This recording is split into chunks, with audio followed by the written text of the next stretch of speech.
Hello दोस्तों, Arvind sir motivation channel में आपका स्वागत है। यहाँ मैं आपके लिए लेके आता रहता हूँ इंफॉर्मेशन एंड मोटिवेशनल वीडियोस।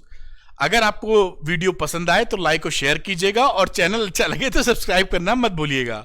आज का जो टॉपिक है वो ज़बरदस्त है, क्योंकि नोटबंदी जो 8 नवंबर 2016 में की गई थी उसका जिन्न एक बार बाहर निकल आया है और इसके बारे में मैं डिटेल्स बताऊंगा आपको कि क्या मामला है और सुप्रीम कोर्ट क्या एक्शन ले रहा है। क्योंकि ये कोई हवाबाजी का मामला नहीं है या कोई बहस, मीडिया बहस नहीं है, ये मामला सुप्रीम कोर्ट तक पहुंचा है।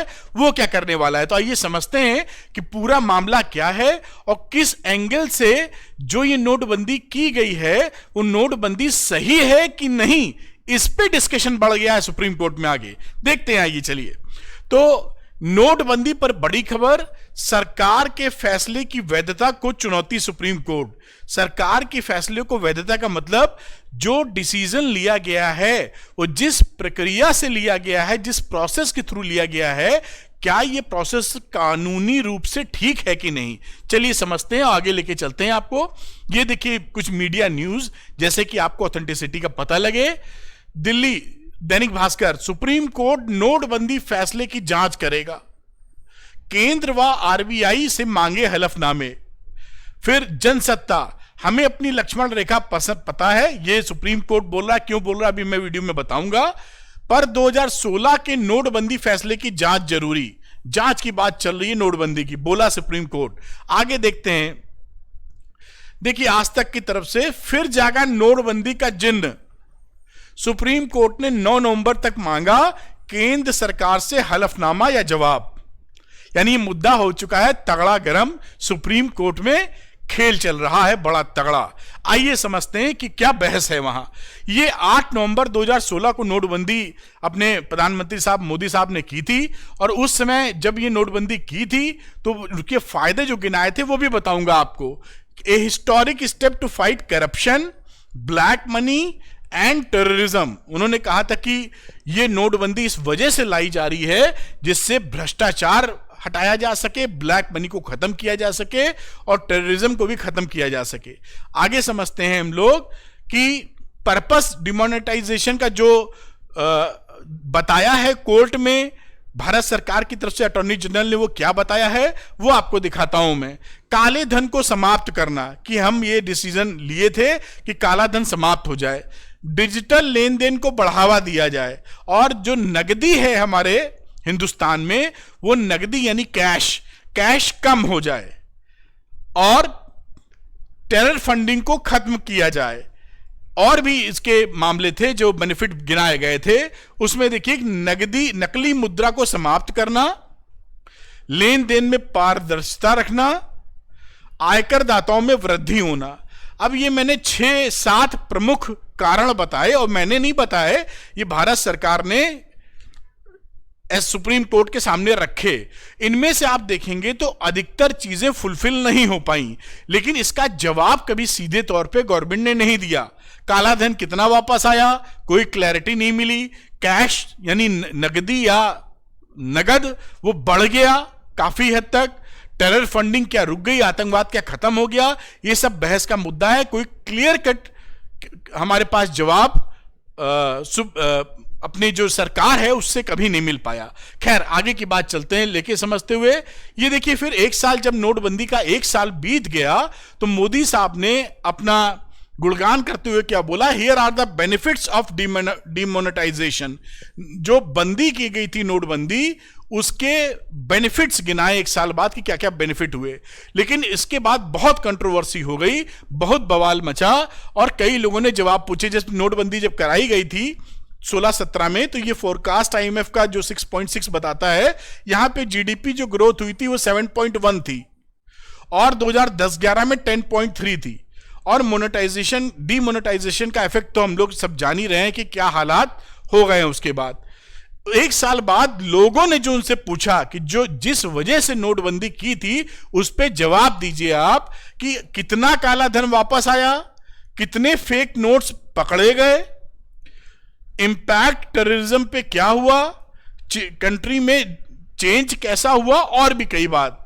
कि ये सब जिस वजह से आपने जो जो बेनिफिट्स बताए थे उन बेनिफिट्स पर कहां हम पहुंचे डीमोनेटाइजेशन इतना बड़ा फैसला करने के बाद।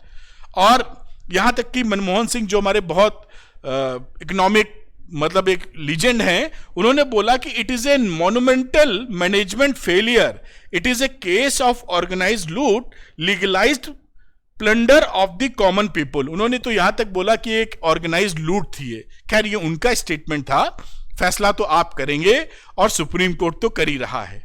तो साथ में देखिए कुछ पिक्चर्स है जो नोटबंदी के दौरान जिन्होंने अपनी जान भी गंवाई। एक बहुत बड़ा डिसीजन ऐतिहासिक रहा है और भी मैं डिटेल बताऊंगा, आपको देख के मजा आएगा और समझ में आएगा।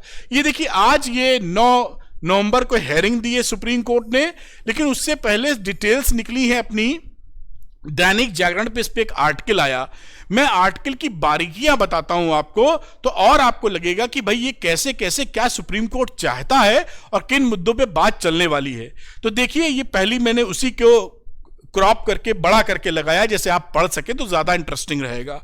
तो देखिए सुप्रीम कोर्ट ने तय किया है कि वह केंद्र सरकार के नोटबंदी के फैसले की न्यायिक समीक्षा करेगा और कानूनी पहलू परखेगा।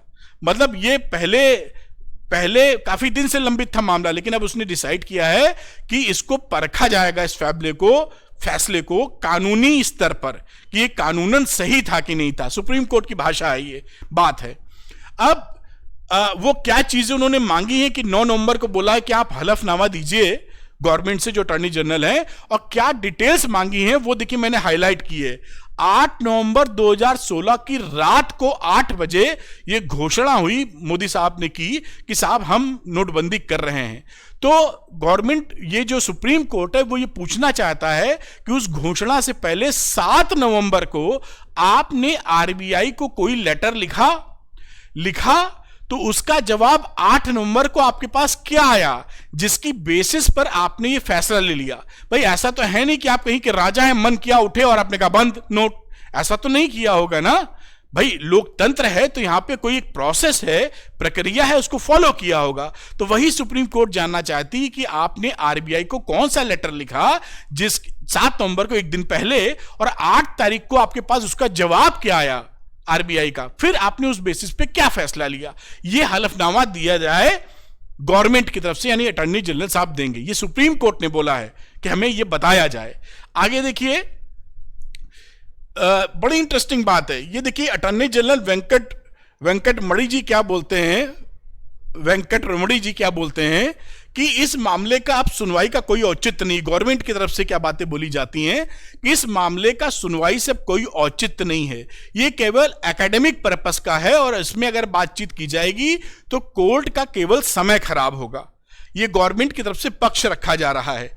लेकिन साथ में हमारा सुप्रीम कोर्ट क्या बोलता है कि जब दोनों पक्ष इस पर सहमत होंगे तभी हम कह सकते हैं कि यह मामला नहीं बनता है, क्योंकि जो पिटीशन दायर हुई है, कई सारी दायर हुई हैं कि इसकी डिटेल्स बताई जाए, क्या ये नीतिगत गलत फैसला था, कानूनन सही नहीं था। तो उन्होंने कहा कि ऐसा नहीं है। सुप्रीम कोर्ट ने काफी समय लिया इसको समझने में कि एकेडमिक पर्पस है या वाकई इसकी हमें कसौटी पे कसना चाहिए। तो अब डिसाइड किया है कि इसको कसौटी पर कसना चाहिए, कानूनी पहलू देखने चाहिए। अब देखते हैं आगे, देखिए क्या घटना घटी। अब देखिए यहां पे बोला है कि पिछली सुनवाई पर कोर्ट ने कहा था कि वह पहले यह विचार करेगा कि नोटबंदी के मामले में अब सुनवाई का औचित्य है कि नहीं। पहले जो बातें थी उसमें यह था कि भाई इस मामले पर सुनवाई की जाए कि ना की जाए, लेकिन अब वो कह रहा है कि सुनवाई की जाए, ये मामला परखने योग्य है। 9 नवंबर को इसकी हेयरिंग है, तब ये चीजें मांगी गई हैं। अब देखिए यहां पर जो बाकी वकील थे, जैसे पी चिदंबरम भी उसमें शामिल हैं, उन्होंने कहा कि 1978 में जब नोटबंदी हुई थी एक बार, तो उस समय संसद ने उस बारे में अलग से कानून पारित किया था। संसद ने कानून पारित किया, उसके हिसाब से नोटबंदी की गई। इस बार ऐसा कोई कानून पारित नहीं किया गया, कानून नहीं बना, सीधे नोटबंदी की गई। और देखिए जिस धारा के तहत गवर्नमेंट बोल रही है कि हम लोगों ने ये नोटबंदी की है, हमें ये राइट है, उसमें ये बताया जाता है कि आप कोई भी नोट की कोई सीरीज बंद कर सकते हैं, सभी सीरीज नहीं बंद कर सकते। 500, 1000 के नोट अगर आप बंद कर रहे हैं तो कुछ सीरीजों को आप बंद कर दीजिए जो आप बंद करने की इच्छा रखते हैं, लेकिन ऐसा नहीं कर सकते कि 500 के नोट ही सारी सीरीज बंद कर दें, 1000 की सारी सीरीज बंद कर दें। ये चीज, ये राइट आपको नहीं मिलता, ये कानून आपको ये राइट नहीं देता। ये देखिए बड़ी इंटरेस्टिंग बात है। और अब यहां पर यही बात जो 5 जजों की बेंच बैठी है, जो एक से एक क्लासिक जज हैं, जस्टिस में नाम पढ़ने से कोई फायदा नहीं है, आप फोटो उनकी देख ही रहे हैं, नाम पढ़ ही सकते हैं। इन्होंने भी यही प्रश्न को देखिए, मुद्दा का प्रश्न पकड़ा है कि the main question is whether the government has the right to discontinue all 500 and 1000 rupee note. समझ रहे हैं, सब बंद करने का अधिकार था उनके पास क्या, कि 500, 1000 के सब नोट बंद कर दो। कुछ सीरीज बंद कर देते जो अधिकार था, लेकिन नहीं, ये कसौटी पे कसा जाएगा कि पूरे ही नोट बंद करने का आधार था। और ये किस सेक्शन की बात है? Section 26 of the RBI act, जिसकी बात की जा रही है कि इसके तहत गवर्नमेंट ने यह फैसला लिया था कि भाई हम नोट बंद कर रहे हैं। मोदी साहब ने कहा नोट बंद कर रहे हैं, किसके तहत उन्हें अधिकार मिलता है? Section 26 of the RBI act. जबकि आरबीआई सेक्शन 26 आरबीआई एक्ट में जो पिटिशनर है उनका कहना है क्या है कि आप कुछ सीरीज को बंद कर सकते हैं। नोटों में कई सीरीज होती है ना, तो कुछ सीरीज आप बंद कर दीजिए, 500, 1000 के, पूरे नोट थोड़ी बंद कर देंगे, ऐसा वो बोलते हैं। और अगर किया ये हुआ है तो ये कानूनन ठीक नहीं है। ये देखिए यही फैसला है। और 8 बंदी को हिस्टोरिक स्टेप जो फाइट करप्शन कह रहे थे, इसमें बहुत ही तहलकेदार मामला गर्म हो गया है, क्योंकि जो बेनिफिट्स गिनाए गए थे, करप्शन खत्म हो जाना, टेररिज्म खत्म हो जाना, ब्लैक मनी लौट आना, बाहर घर का, हिंदुस्तान का खत्म होना और बाहर के पैसे आ जाना, इन सब में बहुत ही कम अचीवमेंट हुए। लेकिन गवर्नमेंट ने कभी कुछ सीधे तौर पे बताया नहीं, मतलब कुल मिला के ढीला ढाला रवैया रहा, वरना तो अचीवमेंट होता तो डंका पीट के बताया जाता। और उसके बाद कानूनन ये एक पचड़ा खड़ा हो गया, क्योंकि गवर्नमेंट की तरफ से अटॉर्नी जनरल कह रहे हैं कि इस मामले की सुनवाई ना की जाए, क्योंकि इसमें अब दम नहीं है, ये एकेडमिक पर्पस के लिए केवल पॉइंट रह गया है। लेकिन सुप्रीम कोर्ट अब इस मुद्दे पर आ गया है कि नहीं, हमको इसको कानूनी कसौटी पे कसना होगा कि किसके तहत ये फैसला लिया गया।